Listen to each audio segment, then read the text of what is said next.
हुजूर ने प्याला मंगवाया, मंगवा करके और पानी इशारा किया तो पानी उनके चेहरे पे डाला जाता, थोड़ा थोड़ा दिया जाता, फिर पिलाया जाता। बहुत तकलीफ हो रही थी। हज़रत फातिमा रज़ी अल्लाह तआला अन्हा फरमाती हैं, वो थी उस वक्त देख रही थी, फरमाती हैं कि मौत के वक्त हुजूर सल्लल्लाहु अलैहि वसल्लम पर इतनी परेशानी आई, इतनी परेशानी आई, इतनी परेशानी आई कि अगर वो परेशानी दुनिया पे डाल दी जाए तो लोग उस परेशानी की वजह से बर्दाश्त न कर पाए, मर जाए। मगर हुजूर ने उसको बर्दाश्त किया। आप कहेंगे ऐसा क्यों हुआ? इसलिए हुआ ताकि उम्मत को नसीहत मिल जाए कि तुम्हारी परेशानियों को हुजूर ने अपने सर ले लिया और तुम्हारी मुसीबतों को आसान कर। सुभान अल्लाह।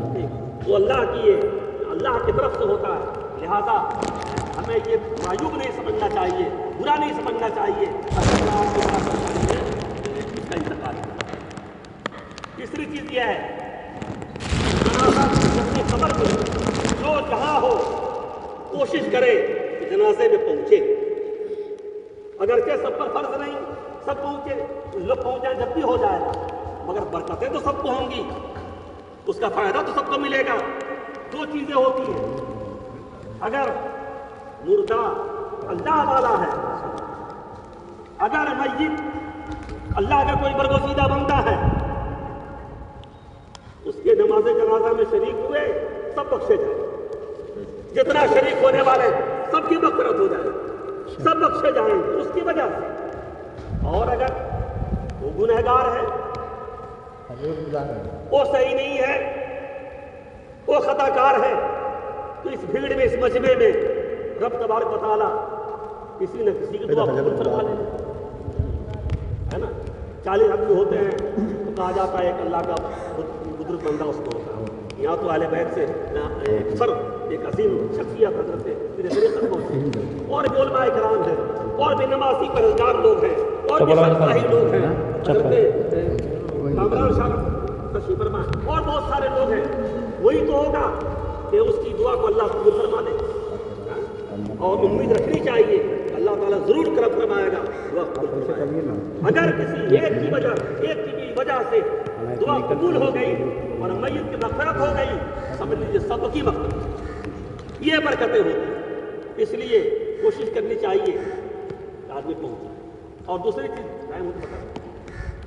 दूसरी चीज़ ये है कि जनाजा की सफ़ों में, अब ज़रा इसकी एक बरकत सुनाता हूँ।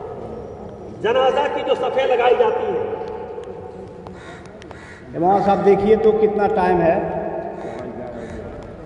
11 हो गया, जल्दी करो। टाइम का भी ख्याल रखो। 11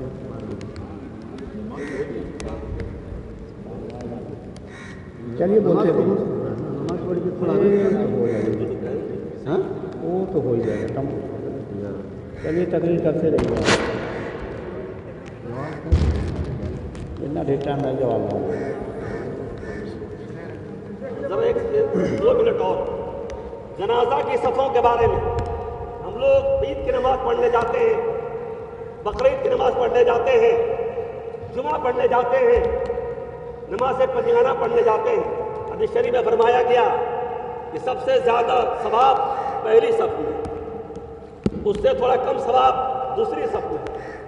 यानी इमाम के बाद जो सफ़ होती है सबसे ज़्यादा सवाब उसमें होता है, उसके बाद जो सफ़ है उससे कम सवाब उसमें होता है, उसके बाद जो सफ़ है उसमें कम सवाब होता है, उसके बाद जो सफ़ है उसमें कम सवाब होता है। इस तरह दर्जा बदर्जा कम होता जाता है।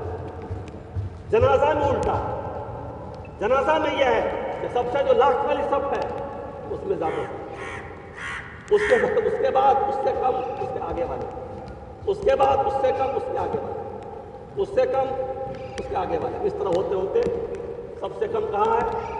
पहली सफ़। ऐसा क्यों है? उसकी वजह, ऐसा इसकी वजह यह है कि मस्जिद में जो नमाज पढ़ते हैं उसमें आदमी दुआ करता है, दुआ तो इसमें भी है, वह इबादत है, इबादत इसमें भी है। लेकिन फ़र्क यह है کہ یہاں پر آدمی زیادہ خشوع خضوع کے ساتھ اللہ کی بارگاہ میں فریاد کرتا ہے۔ بے شک۔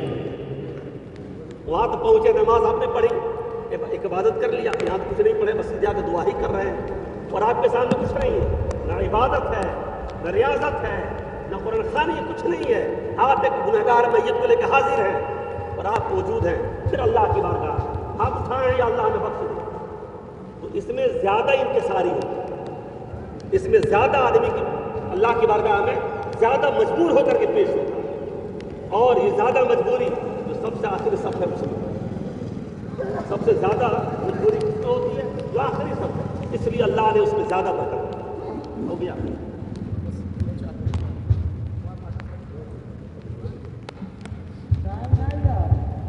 جنازے کے بعد ایک چیز یہ بھی ہونی چاہیے، ہم جنازہ میں دعا پڑھتے ہیں تو کہتے ہیں اللہم اغفر لحینا ومیتنا وشاہدنا وغائبنا وصغیرنا وکبیرنا۔ اس کا معنی ہے اے اللہ ہمارے زندوں کو بخش، چاہے یہاں ہے چاہے دنیا میں کہیں، اللہم اغفر لحینا ومیتنا، ہمارے مردوں کو بخش دے، چاہے ٹیگر قبرستان میں ہو، چاہے پرسونی قبرستان میں، چاہے دنیا کے کسی قبرستان میں، وہ شاہدنا وغائبنا، جو موجود ہیں ان کو بخش دے، جو غائب ہیں ان کو بخش دے۔ یہ پورا کرتے جا رہے ہیں۔ جو سامنے موجود میت ہے اس کا نام بھی نہیں آتا، جس کے لیے ہم جنازہ پڑھ رہے ہیں اس کا تو نام بھی نہیں لیا جاتا، اس میں ذکر بھی نہیں کیا جاتا کہ یا اللہ اس کو بخش دے۔ ایسا کیوں ہے؟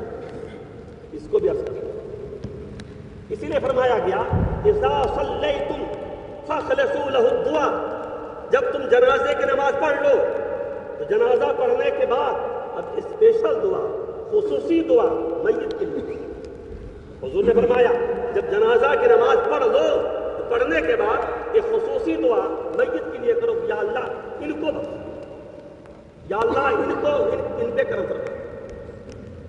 ایک تو یہ ہے، ہاں تو اس میں وہ دعا اس طرح کیوں کی جاتی ہے؟